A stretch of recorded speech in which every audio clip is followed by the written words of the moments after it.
আপনি ফেসবুকে যা লেখেন সেটা পড়ে কেউ যদি আপনাকে মেরে ফেলে, তাও আবার 4 ঘন্টা ধরে পিটিয়ে, এক একজন এক একভাবে, আর তারপর আপনি যখন মরে যেতে থাকবেন তারা আপনাকে পানিটুকুও দেবে না। বাংলাদেশে ঠিক এটাই হয়েছিল 2019 সালে। একটা ছেলেকে তার নিজের ভার্সিটির হলে নিজের রুম থেকে ডেকে নিয়ে সারা রাত ধরে পিটিয়ে মেরে ফেলা হয়েছিল।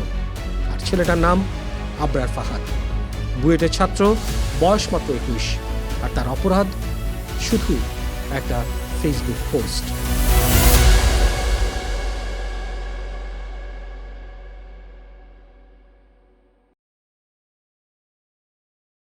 আসসালামু আলাইকুম, আমি শাহরিয়ার আহমেদ। আপনাদেরকে আবার আমন্ত্রণ জানাচ্ছি মেকিং সেন্স উইথ শাহরিয়ারের আজকের পর্বে। আজকে আপনাকে সেই রাতে নিয়ে যাব, কারণ এই এক রাতের গল্প না জানলে আজকের বাংলাদেশটাকে আপনি চিনবেন না। 7 অক্টোবর 2019, ভোর প্রায় 4টা। ঢাকা শহর তখনও ঘুমে। বুয়েটের শেরে বাংলা হলের সিঁড়ির মাঝামাঝি একটা ছেলের নিথর দেহ পড়ে আছে। একটু আগেও ছেলেটা বেঁচে ছিল, একটু আগেও ছেলেটা পানি চেয়েছিল, কিন্তু কেউ এক ফোঁটা পানিও দেয়নি। ছেলেটার নাম আবরার ফাহাদ, বয়স 21, বুয়েটের ইলেকট্রিক্যাল ইঞ্জিনিয়ারিংয়ের সেকেন্ড ইয়ারের ছাত্র। মায়ের হাতের রান্না করা ভাত খেয়ে কুষ্টিয়া থেকে ঢাকায় ফিরেছিল কয়েক ঘন্টা আগে। সেই ছেলেটা আর কোনোদিন ফিরবে না। আজকের যে গল্পটা আমি আপনাদের বলবো, এটা শুধু একটা মৃত্যুর গল্প না, এটা একটা গোটা দেশের বিবেককে নাড়িয়ে দেওয়ার এক রাতের গল্প। আবরার ফাহাদ জন্ম 1998 সালের 12 ফেব্রুয়ারি, কুষ্টিয়ার কুমারখালীর ছোট্ট একটা গ্রাম রাধানগর। বাবা বরকতুল্লাহ ব্র্যাক ব্যাংকে চাকরি করতেন, মা রোকেয়া খাতুন গৃহিণী, আর এক ছোট ভাই ফাইয়াজ। ছেলেটা ছেলেবেলা থেকেই যাকে বলে মেধাবী।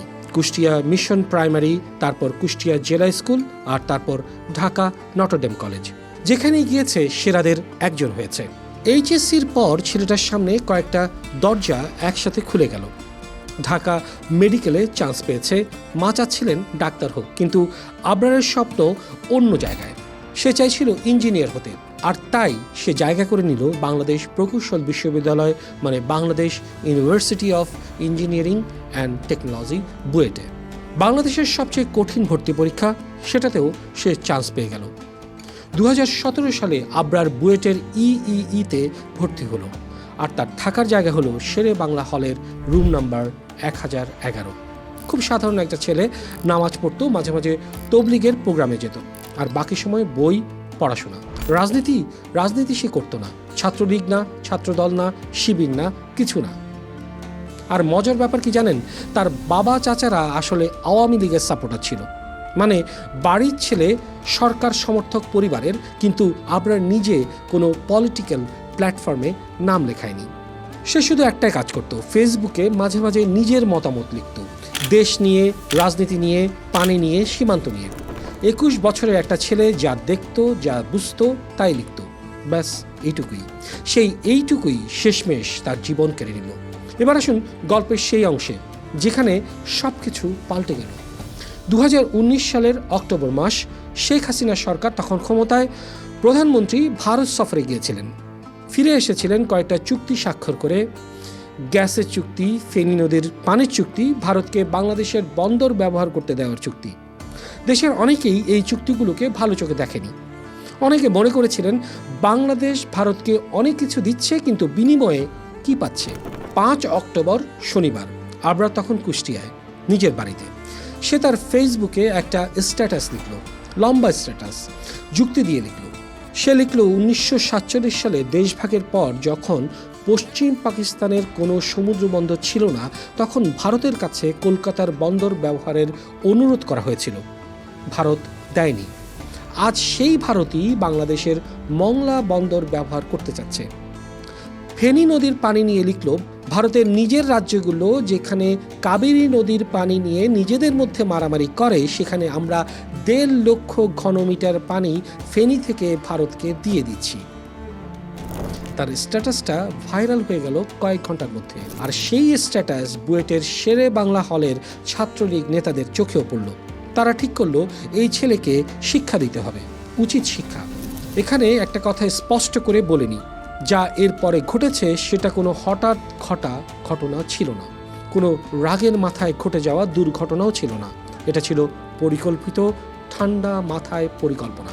পরে তদন্তে উঠে এসেছে 4 অক্টোবর মানে ঘটনার 2 দিন আগে বুয়েট ছাত্রলীগের সাংগঠনিক সম্পাদক মেহেদী হাসান রবিন একটা মেসেঞ্জার গ্রুপে মেসেজ দেয়, আবরারকে ধরতে হবে।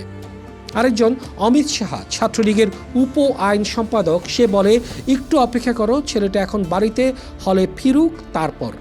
একবার ভাবুন, একটা 21 বছরের ছেলেকে ধরা হবে মানে মারধর করা হবে, সেটা নিয়ে 2 দিন ধরে আলোচনা চলছে মেসেঞ্জারে কয়েকজন মিলে।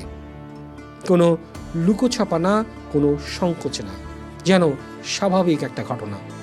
কারণ তারা জানতো কেউ কিছু বলবে না, কারণ তারা ছাত্রলীগ, কারণ তারা ক্ষমতায় থাকা দলের সাংগঠনিক বাহিনী, কারণ বুয়েটের শেরেবাংলা হল তখন তাদের সাম্রাজ্য।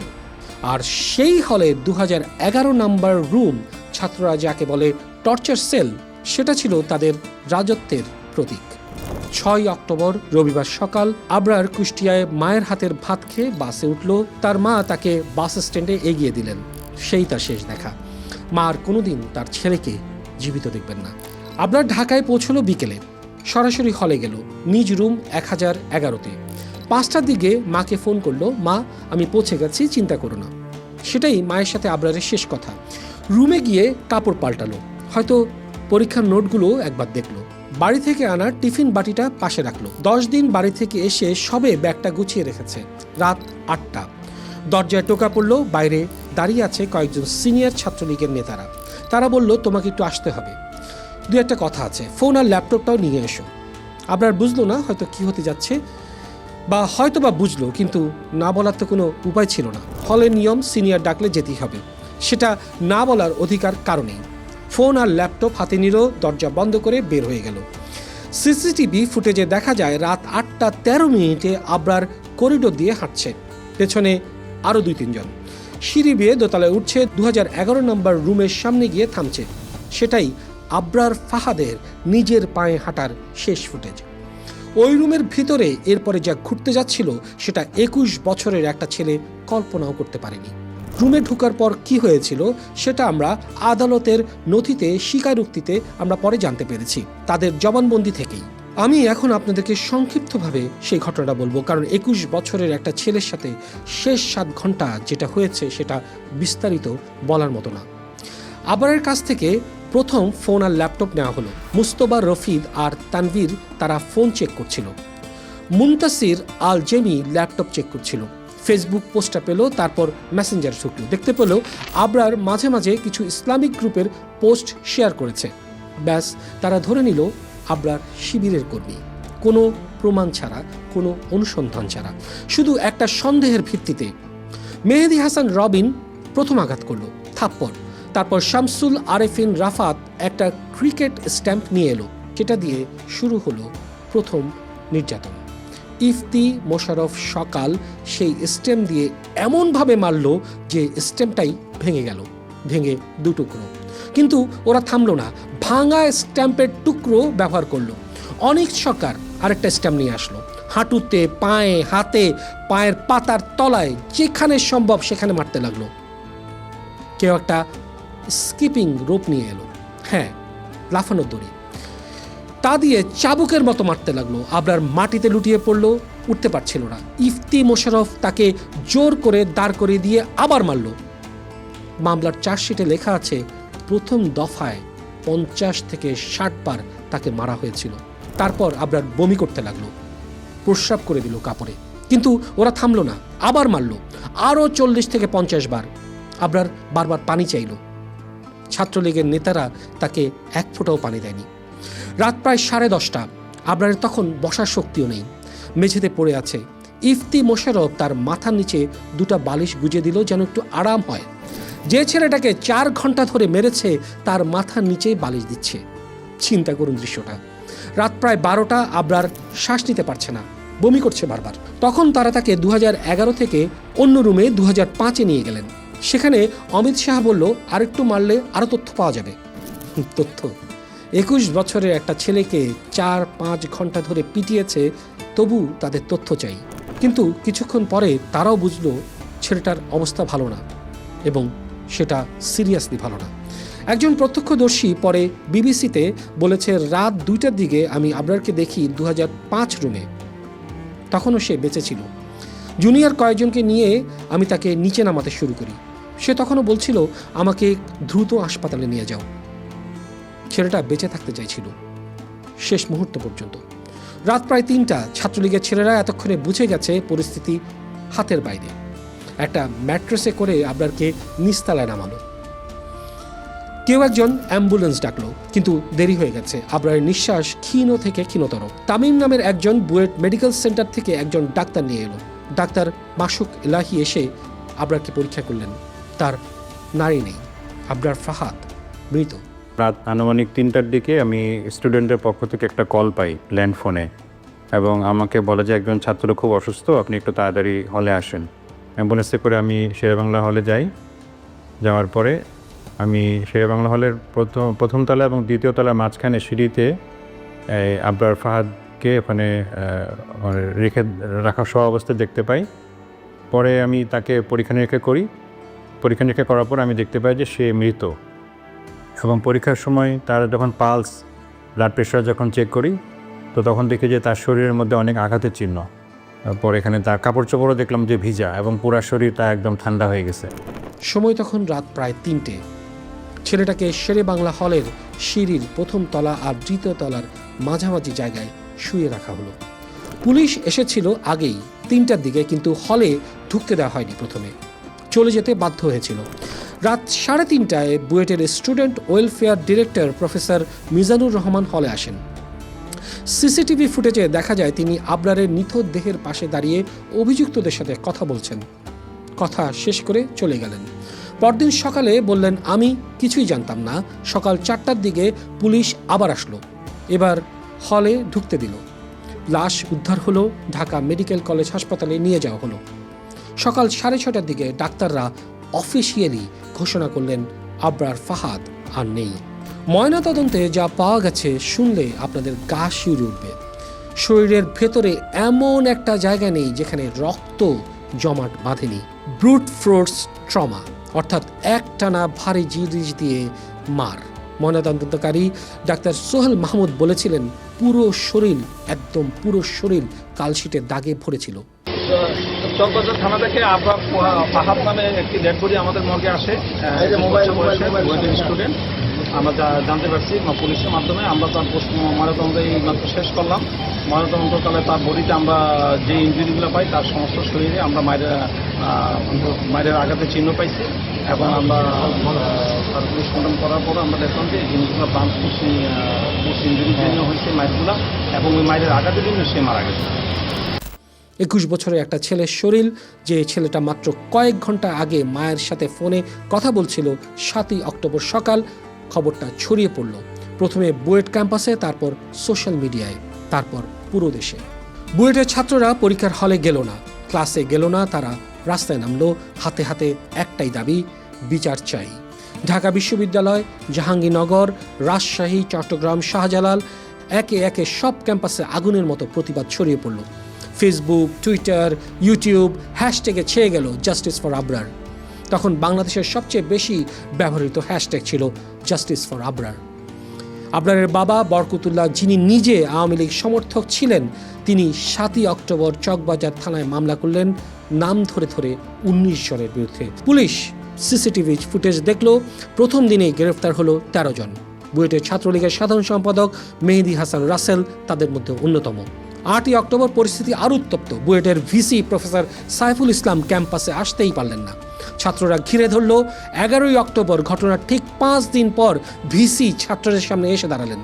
ছাত্ররা 10 দফা দাবি দিয়েছিল, ভিসি সব মেনে নিলেন। সবচেয়ে বড় ঘোষণা, আজ থেকে বুয়েটে কোনো রাজনৈতিক সংগঠনের কার্যক্রম থাকবে না। একটা মৃত্যু দেশের সেরা প্রকৌশল বিশ্ববিদ্যালয়ের রাজনীতি বন্ধ করে দিয়েছিল। আন্তর্জাতিক প্রতিক্রিয়াও ছিল দেখার মতো। যুক্তরাষ্ট্রের অ্যাম্বাসেডর আল মিলার বললেন, যে কোনো গণতন্ত্রে মত প্রকাশের স্বাধীনতা মৌলিক অধিকার। ব্রিটিশ হাই কমিশনার বলল, আমরা মর্মাহত। জাতিসংঘ বাংলাদেশের ক্যাম্পাস সহিংসতা নিয়ে গভীর উদ্বেগ প্রকাশ করল। আর ছাত্রলীগ যাদের নাম এসেছিল তাদের নিজেদের মধ্য থেকেই 12 জনকে বহিষ্কার করলো। বুয়েট প্রশাসন পুরো বহিষ্কার করলো 26 জনকে। আর আবরারের মা কুষ্টিয়ায় রাধানগরে শুধু একটা কথা বললেন, আমার ছেলের মতো যেন আর কোনো ছেলের ভাগ্যে এটা না ঘটে। পুলিশের গোয়েন্দা শাখা ডিবি মামলাটা হাতে নিল। তদন্ত করল ইন্সপেক্টর মোহাম্মদ ওয়াহিদুজ্জামান। মাত্র 37 দিন পরে তারা তদন্ত রিপোর্ট জমা দেয়। সিসিটিভি ফুটেজ, ফরেন্সিক রিপোর্ট, 60 জন সাক্ষী চিহ্নিত, একের পর এক জবানবন্দি এবং 13ই নভেম্বর চার্জশিট জমা হলো। আসামি 25 জন, সবাই বুয়েটের ছাত্র, সবাই ছাত্রলীগের। 3 জন তখনও পলাতক। চার্জশিটে যা বের হলো সেটা পড়ে আপনি বিশ্বাস করতে পারবেন না। আসামিরা মৃত্যুর 2 দিন আগে থেকে মানে 4 এবং 5ই অক্টোবর পরপর 2টো মিটিং করেছিল বুয়েট হলের একটা রুমে। সেখানে তারা সিদ্ধান্ত নিয়েছিল আবরারকে মেরে ফেলা হবে। মানে এটা কোনো হঠকারী সিদ্ধান্ত না, এটা একটা ঠান্ডা মাথার পরিকল্পিত হত্যাকাণ্ড।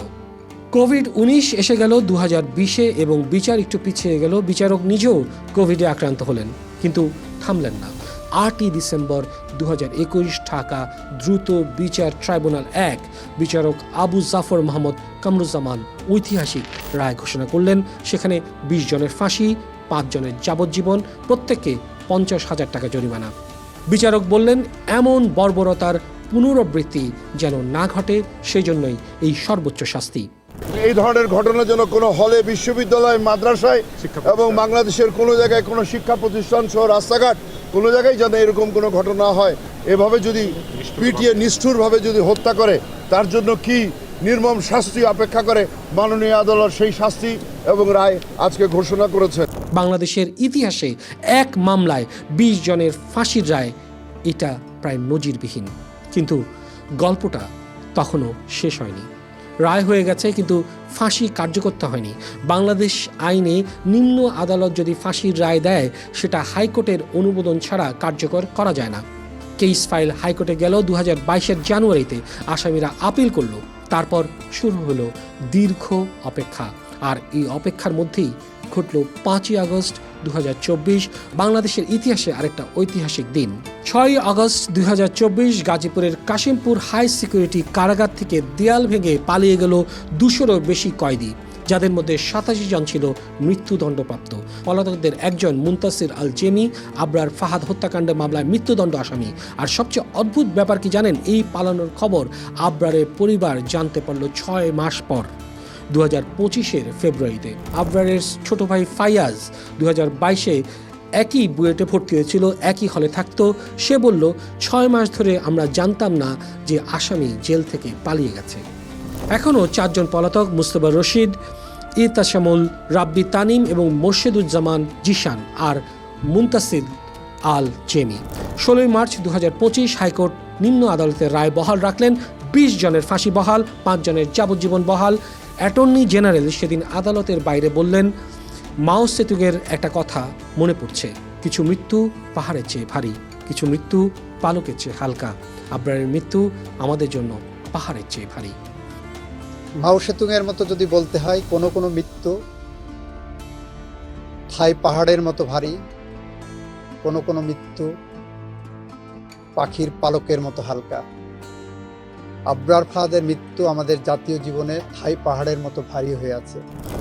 একটা সাধারণ প্রশ্ন করি, আবরার ফাহাদ সে কি রেখে গেছে আমাদের জন্য?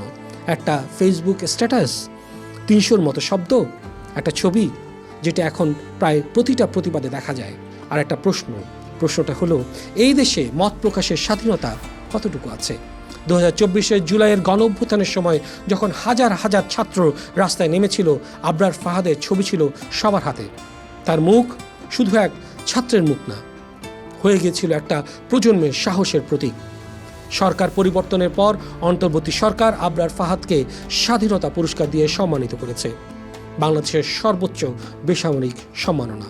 ঢাকার বঙ্গবন্ধু অ্যাভিনিউর নাম পরিবর্তন করে শহীদ আবরার ফাহাদ অ্যাভিনিউ করা হয়েছে। সাংস্কৃতিক মন্ত্রণালয় 7 অক্টোবরকে জাতীয় স্মরণ দিবসের ক্যালেন্ডারে অন্তর্ভুক্ত করেছে। আর কুষ্টিয়ার রাধানগরে সেই ছোট্ট গ্রামে আবরারের ঘর এখনও ঠিক যেমন রেখে গিয়েছিলেন তেমন আছে। সে এমন একটা দিন যেদিন বাংলাদেশে অনেক কিছু বদলে গিয়েছিল, এমন একটা রাত যেই রাতের কথা আমরা ভুললে চলবে না। আজকের গল্পটা এখানেই শেষ করব, কিন্তু একটা কথা যাওয়ার আগে, আবরার ফাহাদ যেই কারণে মারা গিয়েছিলেন সেটা ছিল একটা ফেসবুক পোস্ট, একটা মতামত, নিজের দেশ নিয়ে নিজের একটা চিন্তা। আমরা যারা আজ এই ভিডিওটা দেখছি আমাদের অনেকেরই কোনো না কোনো মতামত আছে, দেশ নিয়ে, রাজনীতি নিয়ে, সমাজ নিয়ে। আমরা সেগুলো লিখি, বলি এবং ভাবি। আবরার আমাদেরকে শিখিয়েছে মতামত দেওয়ার অধিকারটা বিনামূল্যে আসেনি। এর জন্য একটা 21 বছরের ছেলেকে জীবন দিতে হয়েছে শেরে বাংলা হলের 2011 নম্বর রুমে। সেই রুমটা, সেই রাতটা, সেই মৃত্যুটা আমরা যেন কখনো না ভুলি। যেখানে থাকবেন ভালো থাকবেন, সুস্থ থাকবেন, আর দেখা হবে পরের ভিডিওতে। ততক্ষণ পর্যন্ত keep making sense with Shahriar. ধন্যবাদ সবাইকে।